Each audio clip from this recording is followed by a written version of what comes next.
अंगद देव जी ने बड़ी सुंदर भाषा में कहा है, बड़ी सुंदर भाषा।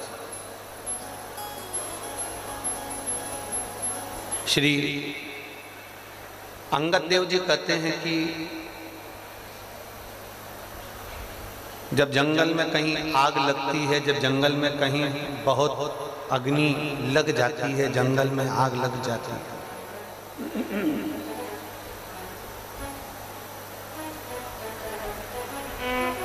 और जंगल में जब आग लगती है तो जो हिरण है वो हिरण जंगल से भागता है।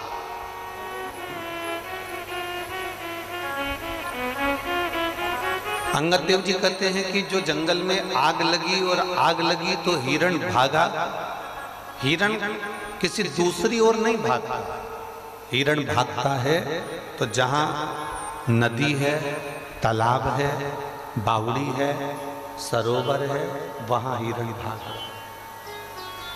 गुरु नानक देव जी के शब्द को, गुरु नानक देव जी की वाणी को श्री अंगद देव जी कहते हैं कि हिरण जंगल में आग लगने पर भाग रहा है और वो भागते भागते भागते भागते पानी को ढूंढ रहा है। वो पानी के करीब में जा रहा है, पानी को, और फिर वो जब पानी के करीब में पहुंच जाता है, पानी के पास में पहुंच जाता है तो हिरण को संतुष्टि हो जाती है कि अब मैं जंगल में कितनी भी आग लगी हो, मैं पानी के करीब में आ गया हूं, अब मुझे तकलीफ नहीं होगी क्योंकि मेरे नजदीक में पानी है, मेरे नजदीक में पानी है, अब मुझे तकलीफ नहीं होगी। श्री अंगद देव जी कहते हैं कि हिरण आग लगने पर पानी को ढूंढता है, पानी की ओर जाता है, उसी तरह अंगद देव जी कहते हैं गुरु नानक देव जी की वाणी को कि जब भीतर अहंकार की अग्नि लगी हो, क्रोध की अग्नि लगी हो, वासना की अग्नि लगी हो, तृष्णा की अग्नि लगी हो, तो श्री अंगद देव जी कहते हैं उस समय पर हमको संत की, गुरु की वाणी को ढूंढना चाहिए और गुरु के पास जाना चाहिए।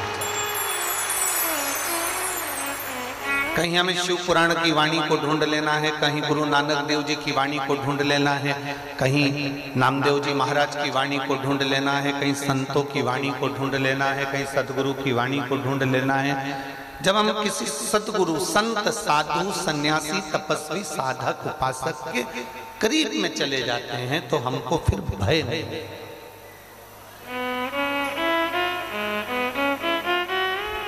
तारा बाबा जी की कुटिया में कथा चल रही है, करवाने वाले कौन है? तारा बाबा। आयोजक कौन है? तारा बाबा। करवा कौन रहे? तारा बाबा। किसके घर में बैठे हो? बोलते जाओ जम के, तारा बाबा जी। रोटी किसकी खा रहे हो यहाँ 7 दिन रहकर? तारा बाबा जी। ठीक है,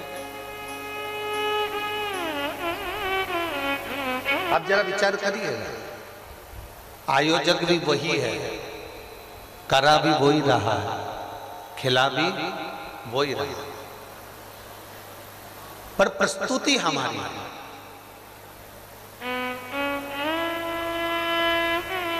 दिखम रहे हैं, वो दिखता नहीं है।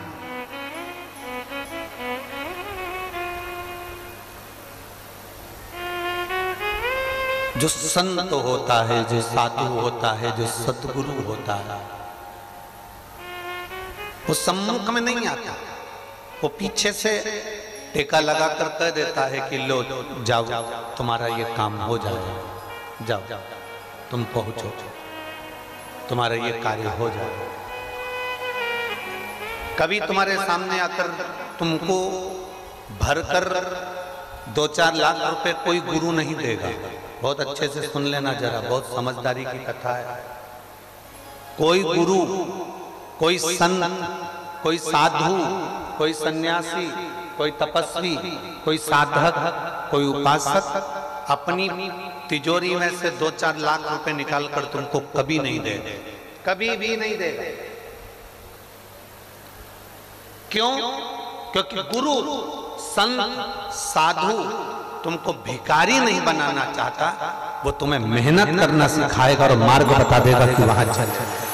तुम सेठ बन जा, तो यहां से बठिंडा चले जाना, तू जा यहाँ से दिल्ली चले जाना, तू यहाँ से नोएडा चले जाना, तू यहाँ से गुड़गांव चले जाना, तो लुधियाना चले जाना, तो जयपुर चले जाना, वहां जाकर ये कर लेना। गुरु कभी अपनी तिजोरी में से धन नहीं देगा, कभी भी, क्योंकि दे देगा तो तुम्हें लालच बढ़ जाएगा, फिर तुम कुछ काम करने के लायक नहीं बचोगे। अगर उसने धन दे दिया ना तो तुम किसी काम के नहीं बचोगे, फिर किसी काम के नहीं।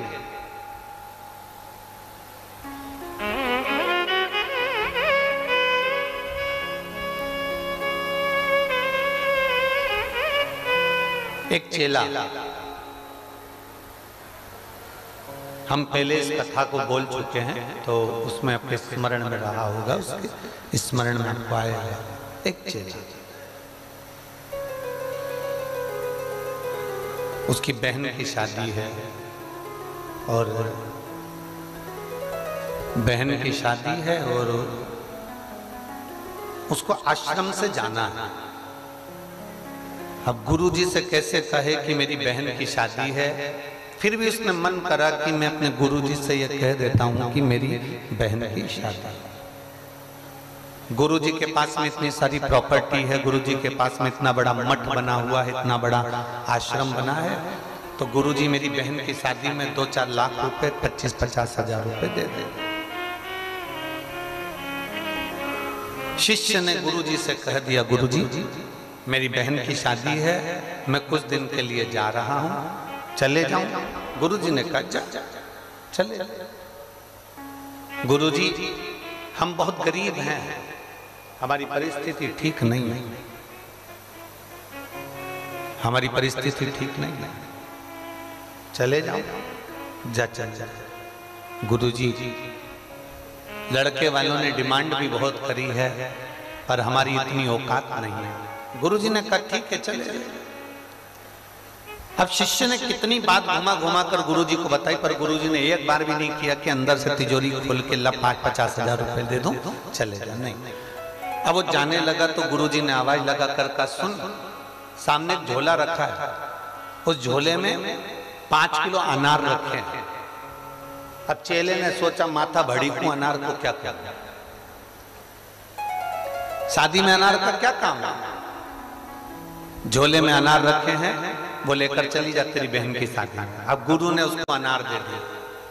चेला अपने गुरु को कोसता कोसता जा रहा है, कैसा गुरु है, इतनी प्रॉपर्टी है, इतना दौलत है, इतना धन है, इतनी जायदाद है, इतना पैसा है, चांदी के गिलास में गुरुजी दूध पीते हैं, चांदी के कटोरे में रोटी खाते हैं, इतना धन, और गुरुजी ने मुझे दिया क्या? केवल 5 किलो अनार। और उस 5 किलो अनार का मैं करूंगा क्या? चला चला चला। जब शिष्य चला, चेला चला अनार लेकर, चलते चलते बीच रास्ते में थोड़ा रुका। बाहर की आवाज खोल रहा है, अंदर की खोलो। बीच रास्ते में चेला रुका। जब बीच रास्ते में चेला रुका तब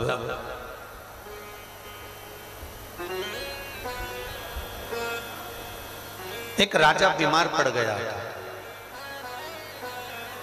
और राजा जब बीमार पड़ा तो वेद जी ने उसको देखा था, डॉक्टर ने उसको देखा था, और वेद जी ने कहा था कि इसको जो दवा दी जाएगी वो दवा अनार के रस में दी जाएगी। इसको जो दवा देना है वो अनार के रस में देना है, अनार के रस। राजा ने अपने नगर में अनार दिखवाया और अनार मिला। राजा ने सब दूर खबर पहुंचाई कि कहीं अनार मिले तो देखो, उसमें मुझे दवा लेना, उसमें मुझे औषधि लेना। अनार नहीं मिला। दूत ढूंढते ढूंढते राजा के सैनिक जंगल में पहुंच गए। जंगल में ये व्यक्ति सो रहा था, शिष्य सो रहा था और उसके पास में झोले में अनार रखे थे और उसने वो अनार लेना चाहा, उसने वो अनार मांगा। शिष्य ने कहा ये मेरे गुरुजी ने दिया है, मेरी बहन की शादी के लिए गिफ्ट है। अरे राजा बीमार पड़ा है, लाओ ये हमको दो। नहीं नहीं नहीं, ये मेरी बहन की शादी के लिए गुरुजी ने गिफ्ट दिया है, मैं नहीं दे सकता। राजा के सैनिकों ने उससे अनार लिए, राजा को दिए, दवाई ली, राजा ठीक हो गया। राजा ने कहा अनार कहां से लाए थे? का एक लड़का था, बहन की शादी में जा रहा था, ये अनार उसके पास मिले। राजा ने कहा उसको पकड़ कर लाओ।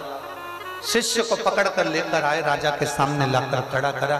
राजा ने कहा आपके अनार से मेरी बीमारी ठीक हुई है, आपके अनार से मेरा रोग ठीक हुआ है, आप चिंता मत करो। आपके अनार ने और आपने मेरे पुत्र जैसा काम किया है, इसलिए अब आपकी बहन नहीं, इस राजघराने की बेटी है, उसकी शादी मैं करूंगा,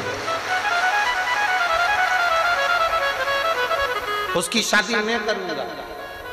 गुरु ने 1 रुपया नहीं दिया, 1 रुपया गुरु नहीं देता। आज असली गुरु, असली संत, असली जो महात्मा होगा वो तुमको रुपया कभी नहीं देगा, कुछ ऐसा कर देगा। अब वो राजा ने उस लड़के को अपना बेटा बनाकर राजकुमार बनाकर रखा, उसकी बहन की शादी राजकुमारी जैसी करी, हीरा पन्ना सोना चांदी रतन आभूषण में पूर दिया। क्योंकि वो अनार नहीं थे, गुरुजी पर अगर भरोसा कर कर लेकर गए हो कि गुरु ने दिया है, गुरु ने दिया, ये कम ना दिया। लोग कहते हैं गुरुजी के पास इतना है, गुरुजी देते क्यों नहीं, गुरुजी के पास इतना है, गुरुजी देते क्यों नहीं।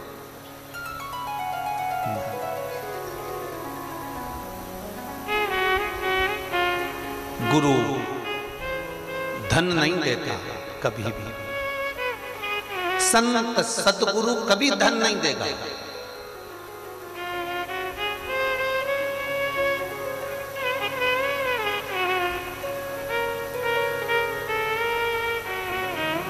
गोपाल जी हमारे पास में भी लोग आते हैं ना यहाँ पर, ये आप इनसे पूछना, हमने कई बार हमारी व्यासपीठ से बात कही, आप लोगों के स्मरण में होगी कि व्यासपीठ पे दर्शन करने आओ तो यहाँ कोई भेंट नहीं चढ़ाना, दर्शन करते से।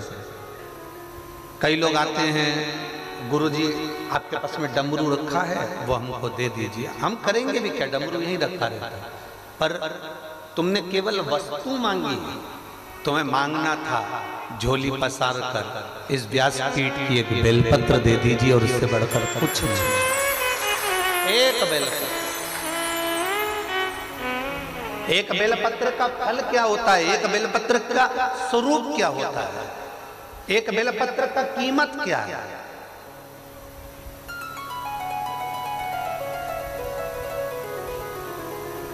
जिसने शिव पुराण नहीं सुनी ना वो बेलपत्र को नहीं समझ सकता। अभी माननीय विधायक जी ने, श्री गोपाल जी ने कहा गुरुजी हम व्यासपीठ से एक 51 वृक्ष की बेलपत्र वाटिका का बोले थे और उन्होंने कितनी वाटिका बनाई? 2। अब समझने वाली बात है, बोली गई थी एक, बन कितनी रही है? 2, क्योंकि ये तारा बाबा की कुटिया में बन रही है। संत के यहाँ कभी थोड़ा नहीं होता, संत क्या बढ़कर ही होता। गुरु के यहाँ कभी थोड़ा नहीं होता। गुरु नानक देव जी के किसी भी गुरुद्वारे में चले जाओ, आप किसी भी भारत की भूमि के किसी गुरुद्वारे में चले जाओ, भारत की भूमि के किसी गुरुद्वारे में जाना, तुम पहुंचोगे, पहुंचकर कहोगे हमको लंगर चखने को मिलेगा क्या? मां मना कर ही नहीं सकता।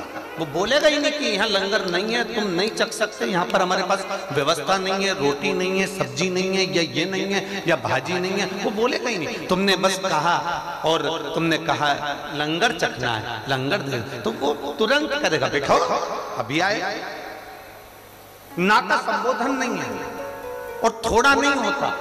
गुरु के दरवाजे पर थोड़ा है ही नहीं, गुरु के दरवाजे पर तो अरे लुटा दिया भंडार काशी वाले ने, कर दिया माला माल काशी वाले ने, लुटा दिया भंडार काशी वाले ने, कर दिया माला माल काशी वाले। यहाँ गुरु के दरवाजे पर कुछ कम नहीं, कुछ भी कम नहीं। गुरु का द्वार होता ही ऐसा, थोड़ा तो होता ही नहीं। बहू में और सास में एक बहुत बड़ा अंतर होता है। आप कहोगे सियोर वाला महाराज सिरसा में पकड़ के बैठा है। बहू और सास में एक बहुत बड़ा अंतर होता है। बहू भोजन उतना बनाती है गिन के, जेठ जी 5 रोटी खाएंगे, देवर 4 खाएंगे, भतीजा 3 खाएगा, बेटी 2 खाएगी और 2 रोटी एक्स्ट्रा बनाकर रखती है। माँ सास घर की बुजुर्ग माँ कभी गिनकर रोटी नहीं बनाती, वो हमेशा ऐसी बनाती है कि 4 हो जाए तो खाकर चले। संत सतगुरु माता पिता की ये दृष्टि होती है करुणा की कि कोई आए तो भूखा ना जाए, कोई नहीं।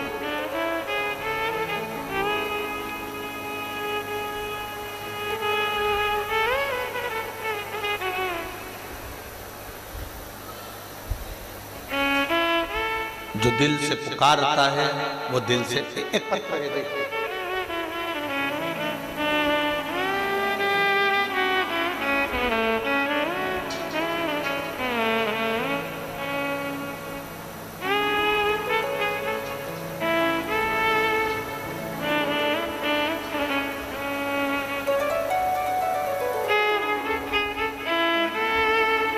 मेरा नाम सरिता है, मेरी उम्र 30 साल है।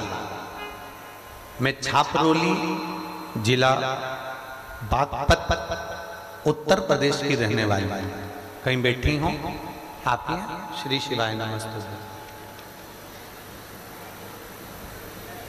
मेरा नाम सरिता है, मेरी उम्र 30 साल है। मैं छापरोली जिला बागपत उत्तर प्रदेश की रहने वाली हूँ। गुरुदेव, मैं बाबा का क्या वर्णन करूं। 11 फरवरी 2023, इससे पहले मैंने कभी शंकर जी के मंदिर में नहीं गई और कभी भोलेनाथ जी को एक लोटा जल समर्पित नहीं किया। पिछले साल जनवरी में मेरी तबीयत खराब हो गई और मुझे बहुत तकलीफ होने लगी। जब डॉक्टर को दिखाया ना गुरुदेव, तो मालूम पड़ा कि मुझे 3rd स्टेज का कैंसर हो गया। और कैंसर भी साधारण नहीं था गुरुजी, आंतों का कैंसर था, पूरे शरीर में वो कैंसर फैल चुका था। मेरी शादी को 12 साल हो गए हैं और मेरे 2 बेटे हैं। अचानक इतनी बड़ी बीमारी जानकर मुझे सदमा सा लगा। मैंने सबसे पहले अपनी बहन को फोन किया। आपकी बहन आई है क्या? नहीं आई है। मैंने सबसे पहले अपनी बहन को फोन करा। उसने मुझसे कहा कि तू चिंता मत कर, अगर 3rd स्टेज का भी कैंसर है ना तो भोलेनाथ जी पे भरोसा जरूर रखना, चिंता मत करना। वो सियोर वाला महाराज कहता है कि घबराना नहीं चाहिए, शिव पर भरोसा करो, दवाई खाओ, सब कुछ करो, पर शंकर पर भरोसा टूटने मत देना। मेरी माता पे मेरे पिताजी, जब मैंने कथा श्रवण करी तो मैंने मेरे पिताजी को सीहोर भेज दिया और सीहोर में भेजकर वहां से कंकर और रुद्राक्ष दोनों बुलवा लिया। रुद्राक्ष को पानी में गला देती, शिवजी को जल चढ़ा देती कुंदकेश्वर महादेव के नाम से उसको पी लेते। शंकर जी पे चढ़ी हुई बेलपत्र को खाती, शंकर जी का स्मरण करती, शिव मंदिर में झाड़ू पोछा लगा देती, पूजन कर देती। तुरंत एक और झटका दिया। मेरे पति और ससुराल वालों ने मेरा इलाज करवाने से मुझे मना कर दिया कि ये 3rd स्टेज का कैंसर है, बचना तो है नहीं, तो इलाज क्या कर रहा है। तब लगभग 1 साल हो गया। 1 साल में मायके में ही रही और मेरे महादेव की सेवा करती रही। मेरा भाई मेरा सहायता करे। हम 6 बहन और 1 भाई हैं। मेरे भाई ने मुझे दिल्ली के सबसे बड़े अस्पताल में, मैक्स अस्पताल में मेरा इलाज करवाना चालू करा। डॉक्टर ने मेरे भाई को कह दिया और मेरे सामने ये कह दिया कि ये बचेगी नहीं, इसका 3rd स्टेज का जो कैंसर है वो पूरे शरीर में फैल चुका है। दवाई करा रहे हो पर उसका कोई फायदा नहीं होगा, 10% भी बचने के चांस नहीं है, इसको ले जाओ। हम बाबा पर छोड़ दिए और फिर हमने बाबा को ही समर्पित कर दिया। 1 लोटा जल चढ़ाती, रुद्राक्ष का पानी पीती, शिव जी का जो कंकर लाए थे उसकी पूजन करती, मंदिर में घंटों सेवा करती। बाबा का मैं क्या गुणगान करूं। मेरे बाबा ने ऐसी कृपा कर दी कि आज मैं पूर्ण तरह से ठीक हूं और बाबा को नमन करने के लिए एक बेलपत्र ले जाओ, आ जाओ, एक बेलपत्र ले जाओ। मैं पूर्ण तरह से ठीक हूं और मैं बाबा को नमन करने, ये कृपा शिव कर सकता। अकाल मृत्यु वो मरे जो काम करे चंडाल का, और काल उसका क्या बिगाड़े जो भक्त हो। काल जो शिव की आराधना करता है, जो शंकर की आराधना करता है, जो शिव भक्ति में डूबा रहता है, फिर उसका बाल बांका नहीं हो सकता। भगवान शिव ओघड़ गाना है, वो त्रिकालदर्शी है, वो कैलाशी है, वो अविनाशी है, वो शंकर सहज है। जिसने बेलपत्र के महत्व को पहचान, अभी तो हम श्री गोविंद जी को, श्री गोपाल जी को हम धन्यवाद देंगे, बहुत बहुत धन्यवाद कि आपने इस व्यासपीठ की वाणी को स्वीकार कर वाटिका लगाने का जो संकल्प लिया। ये वाटिका सहज नहीं है, इसके नीचे बैठकर मात्र भगवान शिव का 3 दिवस तक अनुष्ठान करने पर भी फल की प्राप्ति सहज नहीं है। बेलपत्री को जो पहचान गया उसने अपनी जिंदगी की सार्थकता से बेलपत्री। ये कोई कहे कि गुरुजी हमको, गुरु तुमको ये धन दे दे, दौलत दे दे, सामान दे दे, कोई मिठाई का डब्बा गुरुजी के पास में आया वो उठा कर दे दे, गुरुजी के पास कोई फल आ गया गुरुजी ने वो उठा कर दे दिया, उसकी मूलता नहीं है, उसकी मूलता नहीं है। मूल है भगवान शंकर का गुणगान, मूल है भगवान शिव की अविरल भक्ति।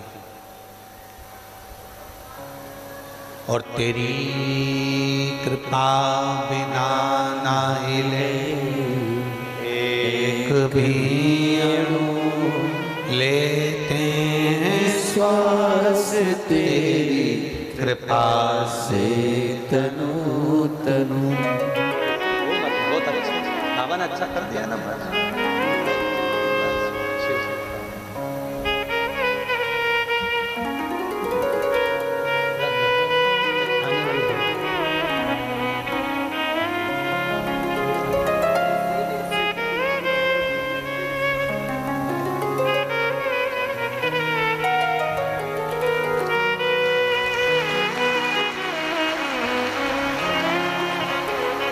तेरी कृपा बिना ना हिले एक भी अणु, लेते हैं श्वास तेरी कृपा से तनु तनु।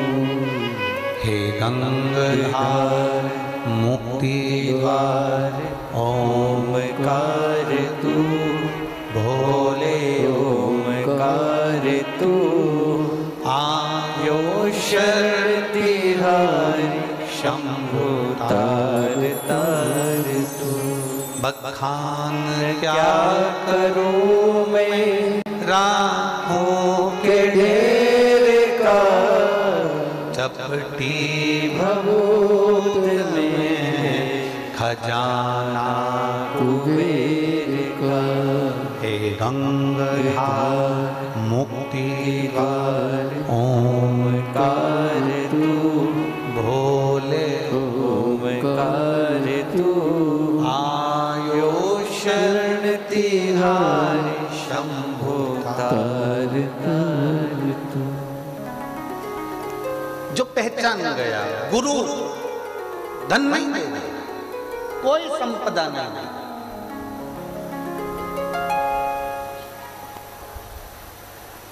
किसी गुरु के पास में कोई धन की कमी नहीं है। अच्छे से सुनना चाहिए।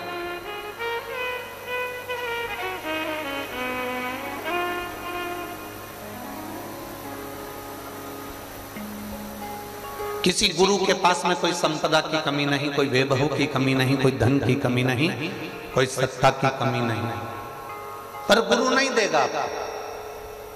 गुरु नहीं देगा क्योंकि वो आपको भिखारी नहीं बनाना चाहता। धन दे देगा, थोड़े दिन चलेगा, फिर आप मांगने आ जाओगे, गुरुजी बहुत दुखी हूं। गुरुजी फिर दे देंगे, तुम फिर मांगने आ जाओगे। गुरु भिखारी नहीं बनाना चाहता, गुरु भिक्षुक नहीं बनाना चाहता। मेरा शंकर भी ऐसा है, मेरा शिव भी ऐसा।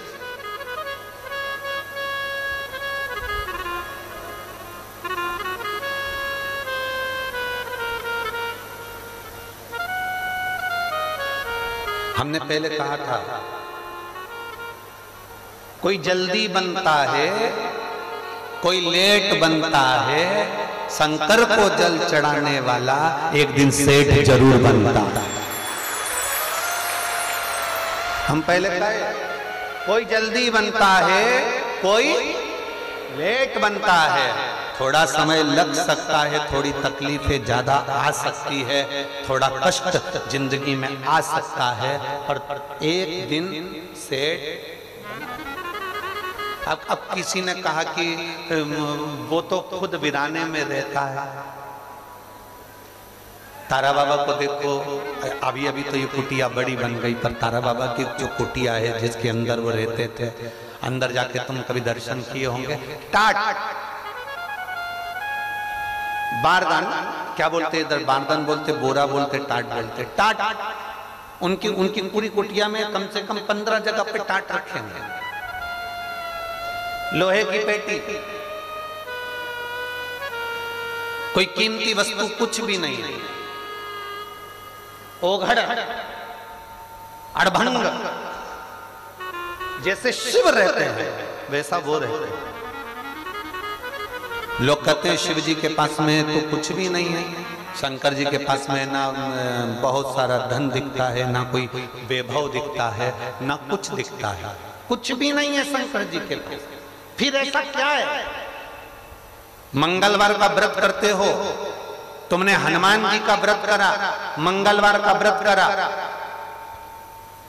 तुमने मंगलवार का व्रत करा, कितने भी व्रत कर लो, शुक्रवार का व्रत कर लो, शनिवार का व्रत कर लो, गुरुवार का व्रत कर लो, रविवार का व्रत कर लो, चतुर्थी का व्रत कर लो, तीज का व्रत कर लो, एकादशी का व्रत कर लो, प्रदोष का व्रत कर लो, तुम्हारी मर्जी पड़े जिसके व्रत कर लो। पर एक एक पुराण को उठाकर देखना, किसी पुराण में तुम्हें ये नहीं मिलेगा कि तुमने जिस भगवान का व्रत करा उसने तुमको दिया। नहीं, जिसका भी व्रत करोगे, व्रत तुम किसी का भी करो, पर पृथ्वी पर रहने वाले, फल देने वाले तो केवल एक देवाधिदेव महादेव हैं, फल वही देते। शनिवार का व्रत करोगे तो शनि महाराज को पहले भगवान शंकर को कहना पड़ेगा, मेरा भक्त व्रत कर रहा है, मेरा आप मृत्यु लोक के देवता हो, इनको देना पड़ेगा। वैकुंठ में अगर तुम जाके व्रत करते ना तो भगवान वैकुंठ अधिपति दे देते, पर पृथ्वी पर व्रत कर रहे हो तो पृथ्वी के देवता को पूछ कर देना पड़ेगा। तिरुपति में भगवान वेंकटेश भी अगर आकर बैठे तिरुमाला में तो पहले भगवान शंकर से पूछा, क्या मैं तिरुपति में आकर बैठ जाऊं तिरुमाला में? जब भगवान शंकर ने कह दिया तब वो तिरुमाला में आकर बैठे। नाथद्वारा में नाथद्वारा में श्री जी बाबा आकर बैठे तो उन्होंने एक लिंग जी से पूछा, क्या मैं यहां आकर बैठ जाऊं? तब बाबा ने कह दिया कि तुम बैठ, मना ना, बैठो।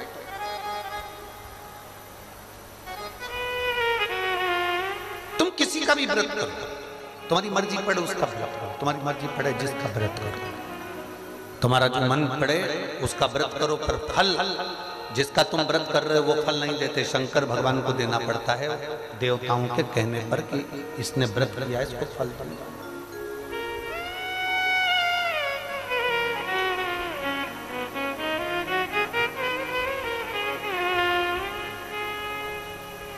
जिसने पहचान लिया, शंकर भगवान को जो जान गया, उसने एक महिला बैठी है यहां पर, सुमन गोदारा, पति का नाम है अनिल गोदारा, हरियाणा के हिसार आजाद नगर से आई है। कहीं बैठी हो तो हाथ मिलाइए। हरियाणा के आप ही हैं? आ जाओ, एक बेलपत्र ले जाओ। हरियाणा के हिसार आजाद नगर की रहने वाली हैं। हिसार के आजाद नगर से पैदल चलकर सिरसा तक कथा सुनने के लिए आई है।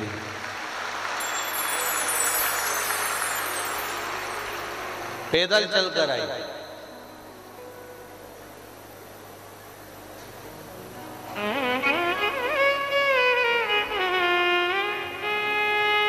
एक महीने से अन्न का दाना नहीं खाया इस महिला ने, एक महीने से अन्न को ग्रहण नहीं किया, एक महीना हुआ। केवल बाबा के भरोसे चलकर कुछ बाबा से विनती करी थी, उसने स्वीकार कर ली। कथा सुनने के लिए दिल से कहीं नजदीक में हो और मैं जाऊं बिना। गोपाल जी, कई पत्रों में ऐसा लिखा है लोगों ने, ये भक्तों ने, कि कई माताओं ने पत्रों में लिखा है कि कई माताओं ने पशुपति व्रत सिरसा में कथा हो जाए उसके लिए भी करे। कई माताओं ने पशुपति व्रत कि सिरसा में कथा हो।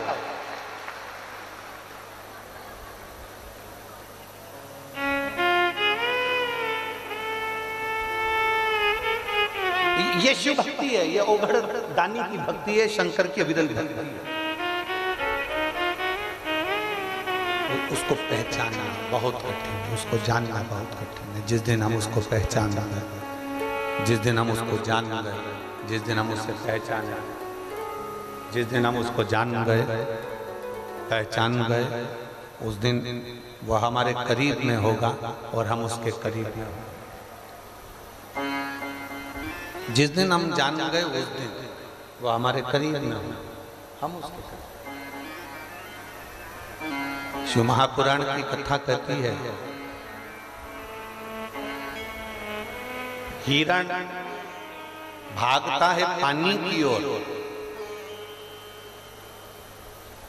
और मनुष्य को भागना चाहिए संत सद्गुरु की वाणी की।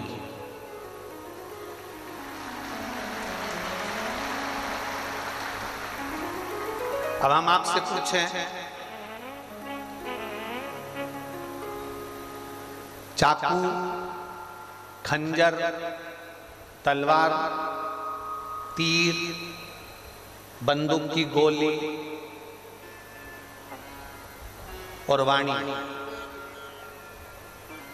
फिर से समझ लीजिए, चाकू, तलवार, खंजर, गुप्ती, तीर, बंदूक की गोली और वाणी, इनमें सबसे ज्यादा गहरी चोट कौन करता? जम के बोलो जरा। वाणी। चाकू से जो घाव हुआ वो भरा सकता है, गोली से जो घाव हुआ वो भरा सकता है, तलवार से जो घाव हुआ वो भरा सकता है, तीर से जो घाव हुआ वो भरा सकता है, खंजर से जो घाव हुआ वो भरा सकता है, पर वाणी से जो घाव होता है वो मरते दम तक नहीं भरा। वाणी का घाव मरते दम तक नहीं भरा था, आखिरी समय तक भी सामने वाले व्यक्ति ने तुम्हें बचपन में भी अगर चोट करी है, तुमको धोखा दिया है, तुम्हें तकलीफ दी है, तुम्हें कष्ट दिया है, तो जब तुम्हारे सामने वो आएगा तब तुमको लगेगा कि इसने मुझे ऐसा करा। भले अच्छे से मिल रहे हो, अच्छे से जुल रहे हो, सब बात हो रही है, सब कुछ हो रहा है, परंतु फिर भी उसकी वाणी का तुम्हें स्मरण आता ही रहेगा। वाणी बहुत विचित्र, वाणी बड़ी विचित्र।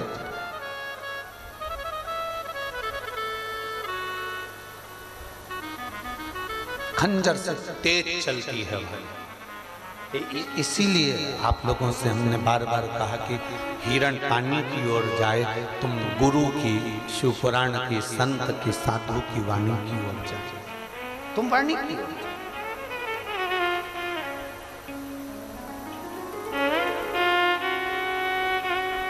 जब भगवान देवादिदेव महादेव का माता पार्वती जी के साथ में विवाह हुआ, शिव जी का जब माता पार्वती जी के साथ में शादी हुआ, शादी होने के बाद माता पार्वती जी ने शंकर भगवान की वाणी पर ही विश्वास किया, वाणी पर भरोसा किया, वाणी पर विश्वास किया।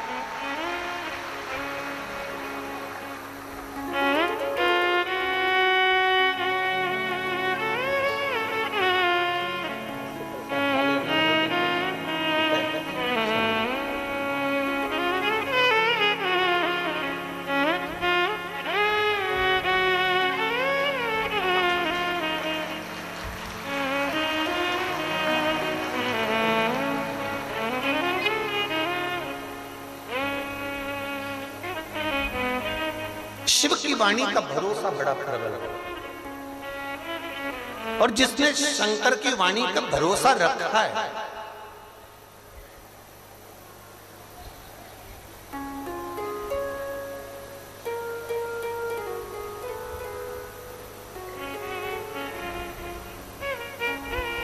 अभी अभी विधायक महोदय कह रहे थे श्री गोपाल जी टांडा जी की इन सब का मन है गुरु जी, आप हर वर्ष आओ, ये भी श्री गोपाल जी पर।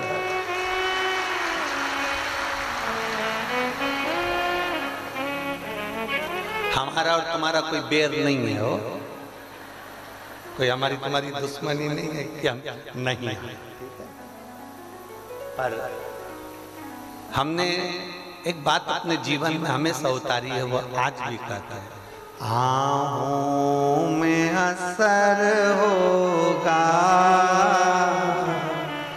घर बैठे बुला लेंगे। आप भगवान शंकर की भक्ति करो, भजन करो, कीर्तन करो, स्मरण करो, शिव जी को एक लोटा जल चढ़ाते रहो। जितने बाबा की कुटिया में बैठे और जितने आस्था चैनल पर कथा सुन रहे हो, जितने फेसबुक यूट्यूब पर कथा सुन रहे हो, जितने तारा बाबा की कुटिया में कथा सुन रहे हैं, जितने रोड पर, कल कोई ने एक लेटर भेजा था, उस लेटर में लिखकर भेजा था कि जितने तारा बाबा की कुटिया के अंदर हैं, उतने गोविंद जी ने बाहर रोड पे बड़े बड़े माइक लगा रखे हैं, दुकानों के अंदर भी लोग बैठे हैं, दुकानों के अंदर भी बैठे हुए हैं। तो जितने रोड पर बैठे हैं, जितने तारा बाबा की कुटिया में बैठे हैं, जितने आस्था चैनल पर कथा सुन रहे हैं, जितने फेसबुक यूट्यूब पर कथा सुन रहे हैं, इतना ध्यान रखना, तुम्हारा विश्वास जब दृढ़ होगा, तुम्हारा विश्वास जब पक्का होगा, और मेरा भोलेनाथ तुम सबकी झोली जब भर देगा, तो अगले साल हो सकता है फिर बुला लेगा। विश्वास की दृढ़ता होना चाहिए।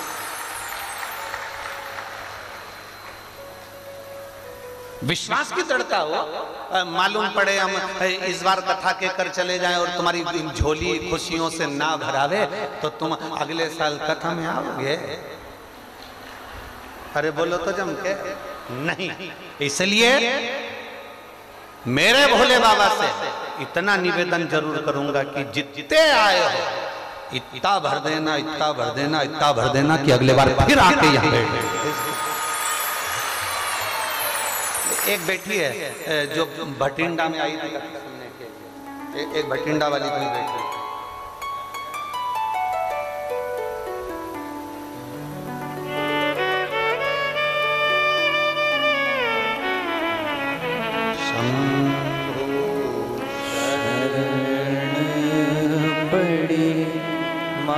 मांगू घड़ी रे घड़ी दुख काटो, दया करीने दर्शन आओ। शंभो शरण मांगू घड़ी रे घड़ी दुख काटो, दया करीने दर्शन आपो। शंभो शरण पड़े मांगू घड़ी रे घड़ी दुख काटो, दया करीने दर्शन आपो।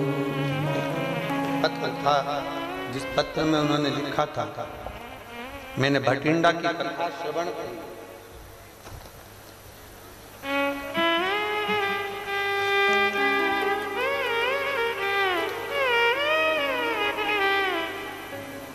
और भटिंडा की कथा सुनी।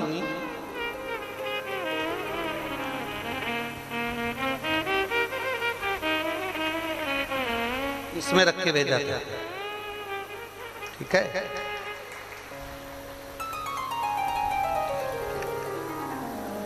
मेरा नाम नीरू गोयल है, मेरे पति का नाम प्रशांत गोयल है। मैं मंडी गोविंदगढ़ पंजाब की रहने वाली हूँ। कहीं बैठी हो तो हाथ हिलाइए।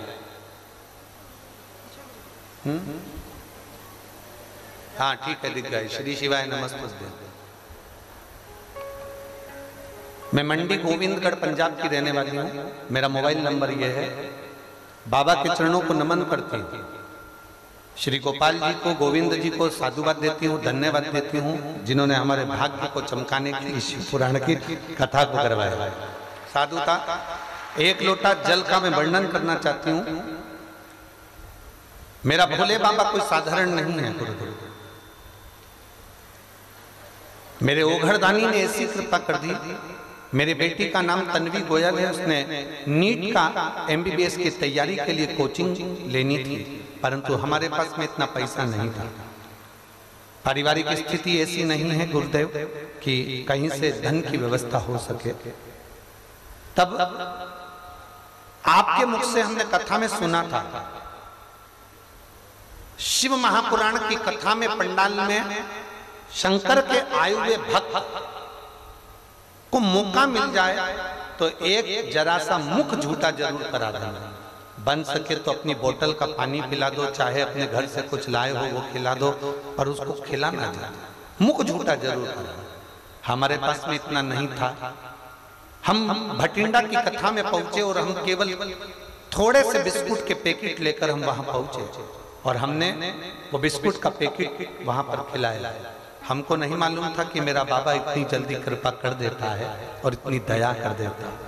गुरुदेव, जिस समय पर हमारी कोई औकात ही नहीं थी, मेरे भोलेनाथ ने ऐसी कृपा कर दी कि बिना 1 रुपए के दिए मेरी बेटी का नीट MBBS का कोचिंग और पूरा चीजें उसकी क्लियर हो गई।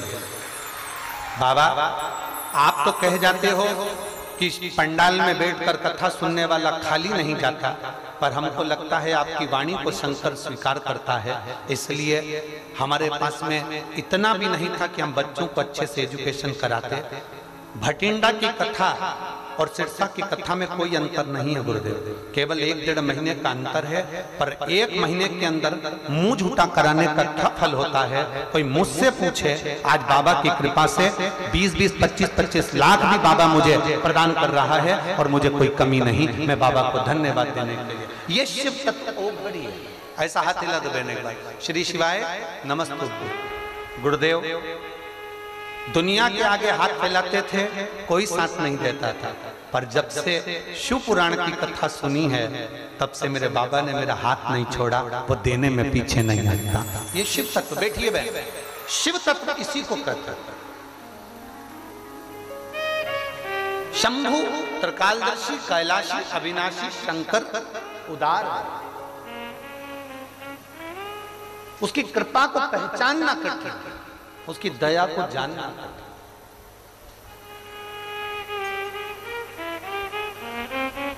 उसमें लिखा बेटी कोचिंग नहीं कर पा रही थी, पर उसके लिए व्यवस्था भी मेरे भोलेनाथ ने करा और वो नीट की कोचिंग करना प्रारंभ कर। हम उसके सहारे, हम उसके भरोसे रहे।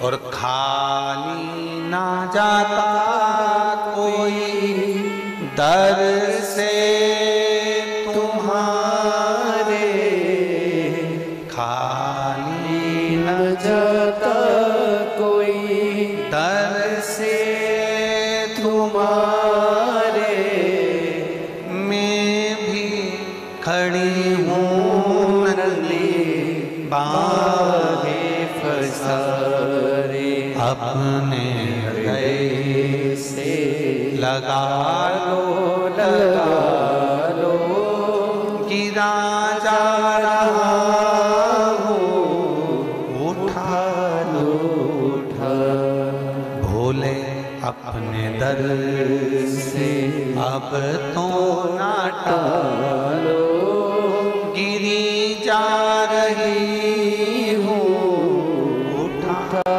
लो उठा लो। उसकी कृपा, उसकी उदारता, उसकी दया इतनी प्रबल होती है, बस भरोसा दृढ़ होना चाहिए, विश्वास पक्का। बैठो कथा में, आप सियोर वाले महाराज को सुनने के लिए नहीं आए, आप केवल शिव महापुराण की कथा को सुनने के लिए नहीं आए,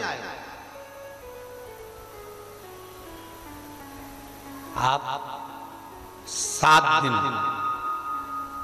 भगवान शंकर से, तारा बाबा जी से, तारकेश्वर महादेव से मिलने के लिए आए हो और अपना दुखड़ा बाबा को सुनाने के लिए आए। केवल सियोर वाले महाराज से कोई मतलब नहीं होना चाहिए तुमको, स्पष्ट बात है जो है। आप ये ना सोचिए कभी भी कि सियोर वाले महाराज से मिलना है हमको, सियोर वाले महाराज से हमें मिलना पड़े और उनसे हम कुछ बोलें, वो हमारा दुख कम कर दें। सियोर वाला महाराज तुम्हारे दुख काट दे। सियोर वाले महाराज का दुख तो खुद महादेव काटता है, तो वो काय का किसी का दुख काटेगा ना। भरोसा शिव जी पर रखिए, विश्वास शंकर पर रखिए।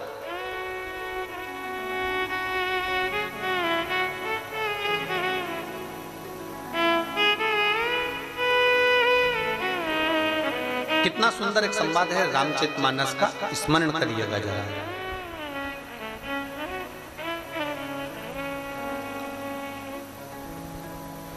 रावण को मालूम पड़ा कि भगवान भक्तों को तारते हैं। किसको तारते हैं? जम जम के बोलो जरा, भक्तों। रावण को मालूम पड़ा कि भगवान भक्तों को तारते हैं। रावण छोटा था, उसकी शादी नहीं हुई,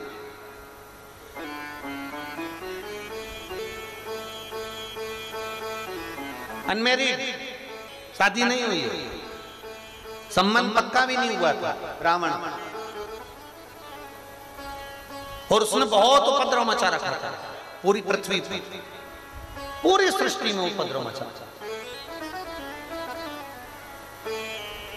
रावण की शादी वादी नहीं हुई थी उस समय, और रावण को मालूम पड़ा कि भगवान भक्तों को तारते हैं, तो रावण को लगा मैंने तो इतना पाप किया है, ऋषियों की कुटिया तोड़ दी, यज्ञ बंद कर दिए, गौ माता को त्राड़ दिया, कई कष्ट दिए दुनिया के लोगों को, मेरे जैसे पापी का उद्धार कौन करेगा? 33 कोटि देवताओं में कोई ऐसा देवता है क्या जो भक्त को भी तार दे और पापी को भी तार दे? रावण ने अपनी बुद्धि में यह बात बिठाई कि भक्त भी तर जाए और पापी भी तर जाए। ऐसा कोई देवता है? ऐसा कोई देवता है? उस समय रावण की शादी नहीं हुई थी, रावण कुंवारा था।